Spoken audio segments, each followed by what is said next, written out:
दर्शन बंधु। बचपन से लेकर जवानी तक हम अपनी औलाद के लिए हर संभव प्रयास करते हैं। उन्हें खुश रखने के लिए दिन रात मेहनत करते हैं। उनकी हर जरूरत पूरी करने के लिए अपनी जरूरतें तक भूल जाते हैं। लेकिन क्या हमारी यह मेहनत हमें बुढ़ापे में सुकून देगी? इसका उत्तर इस बात पर निर्भर करता है कि हमने अपने बच्चों को क्या सिखाया और किस तरह की परवरिश दी। सिर्फ अच्छे स्कूल में दाखिला दिलाना, महंगे कपड़े पहनाना या स्वादिष्ट भोजन कराना ही परवरिश नहीं होती। असली परवरिश तब होती है जब हम अपने बच्चों को नैतिकता, जिम्मेदारी और बुजुर्गों के सम्मान का पाठ पढ़ाते हैं। अगर आप चाहते हैं कि आपका बुढ़ापा सुकून भरा हो, आपकी संतान आपका सहारा बने और आपको सम्मान और प्रेम दे, तो 3 महत्वपूर्ण बातें हैं जो आपको अपनी औलाद को अवश्य सिखानी चाहिए। यही 3 बातें न केवल आपके जीवन को संवारेंगी, बल्कि आपके बच्चों को भी सही राह दिखाएंगी। गरुड़ पुराण में भी कहा गया है कि ज्ञान और शिक्षा को अधूरा छोड़ना पाप की श्रेणी में आता है।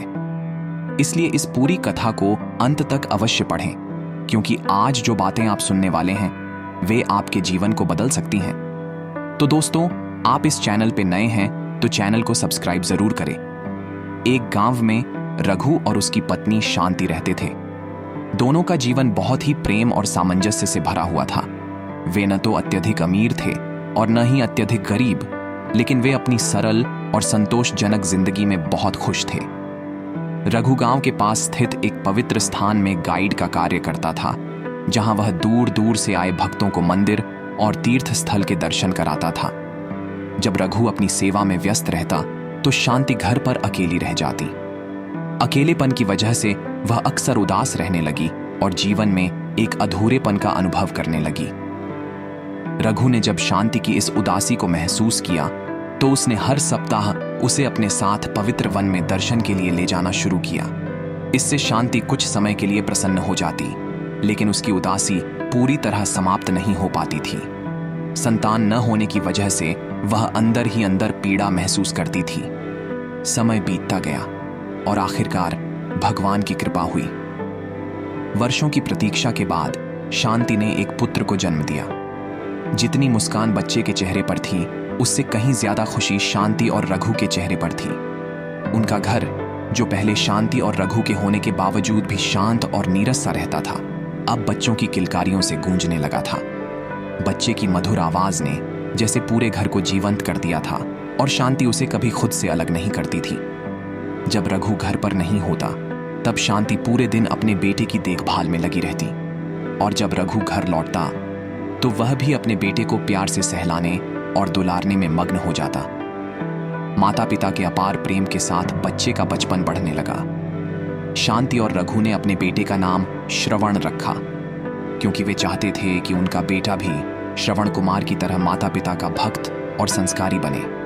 शांति और रघु के प्रेम और देखभाल के कारण श्रवण हंसते खेलते 6 साल का हो गया।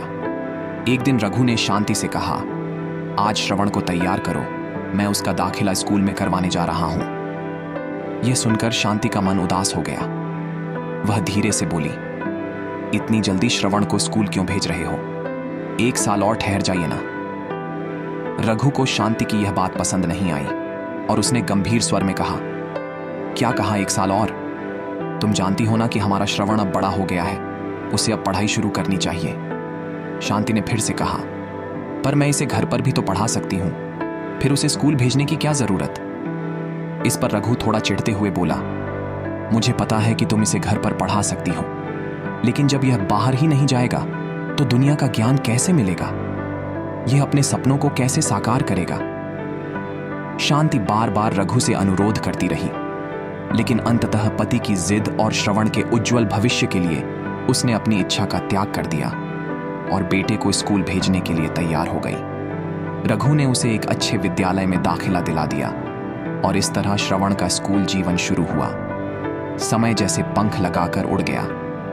ऐसा लगता था जैसे कल ही श्रवण पहली बार स्कूल गया था और आज उसने अपनी स्कूली पढ़ाई पूरी कर ली थी। स्कूल के सालों में उसने न केवल शिक्षा प्राप्त की, बल्कि जीवन के कई महत्वपूर्ण सबक भी सीखे। अब वह एक 19 साल का युवा बन चुका था और उसे अपने भविष्य को लेकर कई बड़े सपने थे। उसके सहपाठियों ने उसे बताया था कि यदि वह एक अच्छी और बड़ी यूनिवर्सिटी में पढ़ेगा तो उसे बेहतरीन शिक्षा और करियर के अवसर मिलेंगे। श्रवण का सपना था एक अच्छा डॉक्टर बनना और वह जानता था कि इसके लिए उसे बड़े विश्वविद्यालय में जाना होगा। लेकिन समस्या यह थी कि वह विश्वविद्यालय उसके शहर में नहीं था बल्कि दूसरे शहर में स्थित था। वह अपनी मां के पास गया और बड़े ही आदर के साथ कहा, मां, मुझे आपसे एक जरूरी बात करनी है। शांति मुस्कुराकर बोली, जरूरी बात? क्या बात है बेटा? श्रवण थोड़ा संकोच करते हुए बोला, मां, मुझे आगे की पढ़ाई करनी है ताकि मैं एक अच्छा डॉक्टर बन सकूं। यह सुनकर शांति बहुत प्रसन्न हुई और बोली, अरे वाह, मेरे बेटे को डॉक्टर बनना है। यह तो बहुत ही शुभ बात है बेटा। पढ़ाई कर लो, हमने कब रोका है तुम्हें? हम तो यही चाहते हैं कि तुम एक दिन बहुत बड़े डॉक्टर बनो। लेकिन श्रवण अभी भी थोड़ा हिचकिचा रहा था, मानो कोई और बात उसके मन में चल रही हो। शांति ने उसकी चुप्पी को भांपते हुए पूछा, और क्या बात है बेटा? तब श्रवण धीमी आवाज में बोला, मां, आगे की पढ़ाई के लिए मुझे एक बड़ी यूनिवर्सिटी में जाना होगा जो यहां नहीं है बल्कि दूसरे शहर में है। उसकी आंखों में चिंता साफ झलक रही थी। उसने धीरे से कहा, बेटा, क्या तुझे वहां पढ़ाई करने के लिए जाना जरूरी है? क्या तू यहां रहकर पढ़ाई नहीं कर सकता? श्रवण समझ गया कि उसकी मां उसे इतनी दूर भेजने के लिए तैयार नहीं है।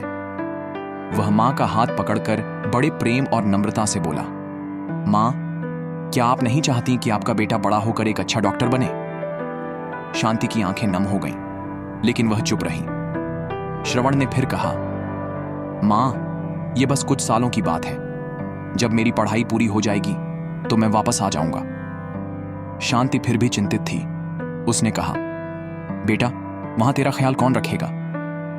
श्रवण मुस्कुराया और बोला, मां, अब मैं इतना बड़ा हो गया हूं कि अपना ख्याल खुद रख सकता हूं।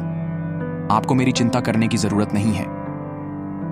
एक मां के लिए अपने बच्चे को दूर भेजना आसान नहीं होता, लेकिन शांति समझ गई कि बेटे के भविष्य के लिए यह जरूरी है।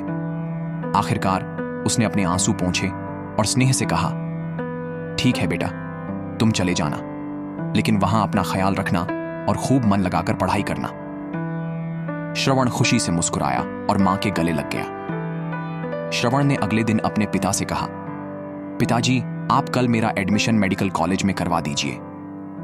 रघु ने हंसते हुए कहा, क्यों नहीं बेटा, कल ही जाकर तुम्हारा एडमिशन करवा दूंगा। 2 दिन बाद श्रवण अपने कमरे में अपने बैग में कपड़े, किताबें और जरूरत का सामान पैक कर रहा था। तभी उसकी मां वहां आई और प्यार से पूछने लगी, बेटा, क्या तुमने अपनी जरूरत का सारा सामान रख लिया? श्रवण ने जवाब दिया, हां मां, सब कुछ रख लिया है। वैसे पिताजी कहां हैं? सुबह से दिखे नहीं। शांति मुस्कुराई और बोली, बेटा, वह तुम्हारी ट्रेन की टिकट बुक करवाने गए हैं, आते ही होंगे। तभी रघु कमरे में आया और बोला, तो तैयारी पूरी हो गई जाने की? श्रवण ने सिर हिलाते हुए कहा, हां पिताजी, सब कुछ तैयार है। रघु ने जेब से टिकट निकाली और श्रवण को देते हुए कहा, ये लो बेटा, तुम्हारी ट्रेन की टिकट। आज दोपहर की ट्रेन से तुम्हें शहर के लिए निकलना होगा, तैयार रहना। टिकट हाथ में लेकर श्रवण की आंखों में चमक आ गई, लेकिन मां की आंखों में हल्की नमी थी। अगले दिन जब विदाई का समय आया तो शांति और रघु दोनों भावुक हो गए। श्रवण ने अपने माता पिता के चरणों में सिर झुका दिया और बोला, पिताजी, मां, मुझे आशीर्वाद दीजिए कि मैं डॉक्टर बनकर ही वापस आऊं। रघु और शांति ने हाथ जोड़कर अपने बेटे को आशीर्वाद दिया और कहा, बेटा, हम तुम्हारे उज्जवल भविष्य की कामना करते हैं। खूब मेहनत करना और अपने लक्ष्य को कभी मत भूलना। शांति ने अपने बेटे को गले से लगा लिया और उसकी आंखों से आंसू बह निकले, लेकिन उसने जल्दी से अपने आंसू पोंछ लिए ताकि श्रवण कमजोर महसूस न करे। रघु ने उसके कंधे पर हाथ रखते हुए कहा, बेटा, हम हमेशा तुम्हारे साथ हैं, बस अपना ध्यान रखना। श्रवण ने सिर हिलाया और भारी मन से घर से निकल पड़ा। स्टेशन पर जब ट्रेन आई तो शांति ने अपने बेटे का हाथ पकड़कर उसे आखिरी बार स्नेह से देखा और कहा, खुद का ख्याल रखना बेटा। श्रवण ने मुस्कुराकर सिर हिलाया और ट्रेन में बैठ गया। श्रवण शहर पहुंच गया और मेडिकल कॉलेज में अपनी पढ़ाई शुरू कर दी। समय बीतता गया और उसने कड़ी मेहनत से अपने लक्ष्य की ओर कदम बढ़ाए। वह अक्सर अपने माता पिता को पत्र लिखता और उनका हालचाल लेता, लेकिन पढ़ाई की व्यस्तता के कारण वह बहुत कम घर आ पाता था। समय के साथ श्रवण एक सफल डॉक्टर बन गया। उसकी मेहनत रंग लाई और वह एक बड़े अस्पताल में नौकरी पाने में सफल हो गया। वह बहुत खुश था और अब अपने माता पिता को एक अच्छा जीवन देना चाहता था। उसने सोचा कि अब वह अपने माता पिता को शहर बुला लेगा ताकि वे आराम से रह सकें। लेकिन जब उसने घर फोन किया तो पता चला कि उसके पिता बीमार हैं। यह सुनते ही वह तुरंत घर के लिए रवाना हो गया। घर पहुंचते ही उसने देखा कि उसके पिता बहुत कमजोर हो चुके हैं। शांति ने बताया कि अब रघु ज्यादा देर तक चल भी नहीं पाते और कई बार उनका इलाज कराने की कोशिश की, लेकिन कोई फायदा नहीं हुआ। श्रवण को यह सुनकर बहुत दुख हुआ।